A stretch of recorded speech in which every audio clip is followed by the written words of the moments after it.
make Ryan Tannehill try to beat you with his arm because he won't. You know, Derrick Henry cannot run the way he's running in the regular season and the postseason. They're not going to let him. So without those weapons on the outside, I don't think there's a big difference between the Titans, the Texans, and the Jaguars. I think second place is up for grabs. And in fact, I love the Jaguars this year. Oh, Yeah, I love them. And it may sound crazy, but I think it's Trevor Lawrence is going to take a big second year leap. Lose DJ Chark. DJ Chark is really never healthy. They add Christian Kirk. They add Zay Jones on offense as well. He has weapons. Evan Ingram. There we go. Evan Ingram. Travis Etienne is going to be healthy. yep. To the backfield. I don't think the Jaguars are going to be a bad team next year. While, yeah, they'll still be growing pains because they're probably one of the youngest teams in the league. But right now, I got the Colts 1. Call me crazy. I'm going Jags 2. Well, you didn't mention the biggest thing. That is the head coach not being Urban Meyer. Doug Peterson is in In the of itself, as long as you have an NFL-capable head coach, positive, you add in Doug Peterson, who has experience building a contender in Philadelphia, boom, you went from a total incompetent head coach that has no clue how to run an NFL team, run sport, to one of the better coaches in the game that has the experience and the pedigree showing, I can do this, I'm a former quarterback in the NFL. Brandon, go. So yeah, I just want to jump off of what Justin was saying. I mean, he to be honest, he kind of talked me into it because I'm not a believer in let me start off first with the positive. I'm a huge believer in Mike Vrabel. I love Mike Vrabel as a coach. I think he's proven it. He's gotten Ryan Tannehill to this level, but guess what? The coaches can only do so much. They're on the sideline, they're calling the plays, but the players got to play. And the negative is they got Ryan Tannehill, and I don't believe in Ryan Tannehill. I never believed in Ryan Tannehill. So with he talked me into it. I think the Jaguars have a very good shot at being second place in this division if Trevor Lawrence makes that jump that he did. Because I think one of the main things, first off, he had a growing pains. This goes back to our first topic is about these young quarterbacks take time. Let's like what Justin said and the famous words Aaron Rodgers. RELAX. Relax. Let's take a time. Guess what? When you're cooking food, what's the best way? You want to put it in the microwave for a minute and taste like crap, or you want to put it in the oven, take your time, slow cook it. That's where the best food is. Take your time with Trevor Lawrence. He's going to go through his growing pains like he did. Listen, everybody forgets Peyton Manning led the league in interceptions first year, his rookie year. So these quarterbacks take time. And I think Trevor Lawrence has, I don't want to sound crazy, but he's very high potential in this league. And I believe he's going to be a elite quarterback for years to come. Yeah, you look at those weapons. Last year, TJ Chark played a grand total of 4 games after his ankle injury.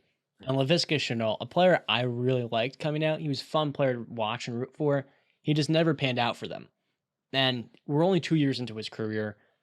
But now you have not only the guy we talked about before, by way of Arizona, Christian Kirk, along with Marvin Jones, one of the most underrated receivers in the league. Another one's in the Texans we'll talk about in a moment.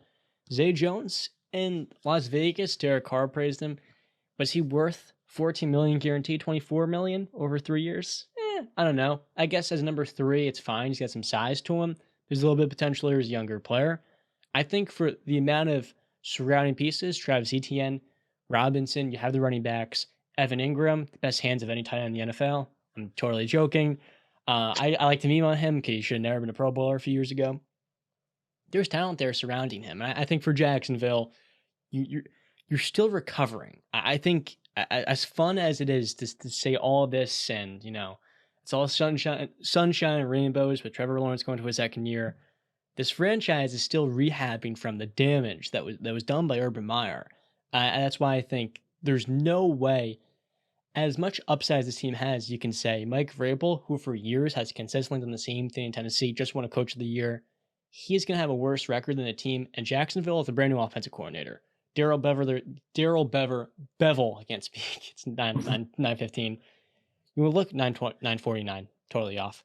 When we look at the offense last year and the way it was run, this year it can be better. Definitely can have a much better offensive coordinator. But the issue is you're constantly changing the staff. and you're trying to find your identity. You're trying to build it. And I think for Jacksonville, it's going to take more than a year. I think the breakout season is 2024, maybe 2023. But I think it's a little bit premature when you have all of these players still learning. It's a young team. You just had the first overall pick in Trayvon Walker. Yep. I think way too many people hate on that pick. I thought it was absolutely ridiculous. You guys want to touch on? Yeah, John. So I just want to you set me up perfectly because I wanted to talk about these young players and who Go they've for it. got them on Denver, Jacksonville. You said Trayvon Walker. They've got him listed as a linebacker, #1 overall pick out of Georgia. They got they also had another first round pick, Devin Lloyd out of Utah, linebacker. And then on the offensive line, I mean, look at these high round picks that they've got. They've got Walker Little, second round pick out of Stanford. Cam Robinson, tackle, second round pick from 2017 out of Alabama. We've seen the talent they've produced. Brandon Sheriff, who's the veteran in that, he's a top 5 pick back in 2015. Made a first team All Pro, 5-time Pro Bowler, and then they got Jawan Taylor, who was a second round pick in 2019 from Florida. And then you see on the D line, they got Josh Allen. He was a top 7 pick in 2019, Pro Bowler. Malcolm Brown, who's a 2-time Super Bowl champion. He's nothing. He was with the Patriots, but he's, obviously took some things from Bill Belichick's defense and learned some. And then they've got this is going to be a tough name, Calevon Chason? Who? Chason is the last name? Yeah, I can't pronounce it quite. First round pick from 2020. I can't pronounce that name. I'm sorry. I'm not going to try and butcher, but they've got all that young talent, and then the corner's got some lots of size and potential young players. So I like their secondary. They've got some potential. You know what I mean? And I think, listen, I think realistically the jump is next year, 2023 for Jacksonville. But listen, man, if Trevor Lawrence takes that step, I think these players are going to follow him. I think they're going to take a step too, just because they see their young QB taking a step. I think Justin might have struck gold a little bit on that one. That really talked me into it. There's a reason for that. And I'm going to hop on this Jaguars train. Duval! Oh.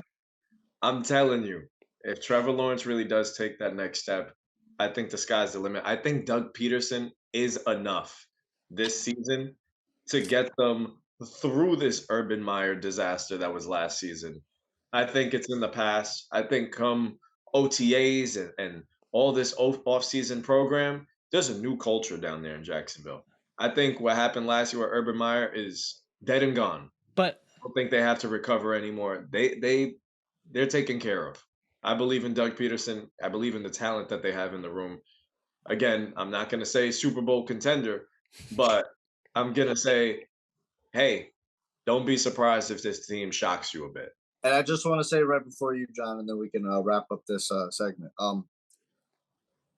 I might get some hate for it, but I just realized that I did have Jacksonville Jaguars as one of my top 5 worst teams in the NFL in our last episode.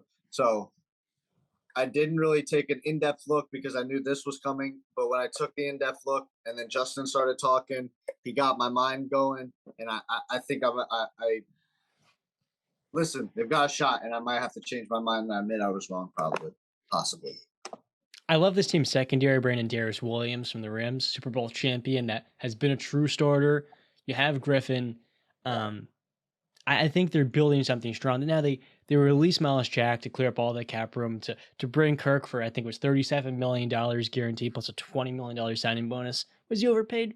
Sure. But I mean, you're Jacksonville. You have to pay a little bit more for these guys, even though in theory, kind of like Orlando in the NBA, you shouldn't have to. You're in Florida. You're in a great metropolis. Regardless, the issue is it's not just the culture, but it's a fact. What the hell did Urban Meyer teach these guys last year? To be sure, I don't think Trevor Lawrence really took a whole lot because the leader in charge had no idea what he was doing. So now for him, this is sort of his de facto rookie season where you got a lot of the lumps out the way last year, but now we're starting this entire thing all over again. We're the worst team in the NFL. The wins we did have, it was just all around a poor season. You didn't learn much, and you're adding all these top picks. I think Trayvon Walker is going to be, can I develop him? We'll see. But when you look at his physical tools for a guy that is that fat, I think that Georgia defense, he was the absolute man. helping Nakobe Dean and all those other guys create plays and sacks.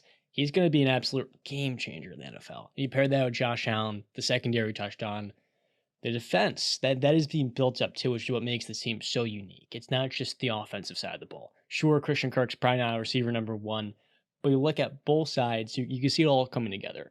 But I think for them, it's a learning experience, and this for them will be another year of losing, learning, and 2024, maybe 2023, they have a positive record.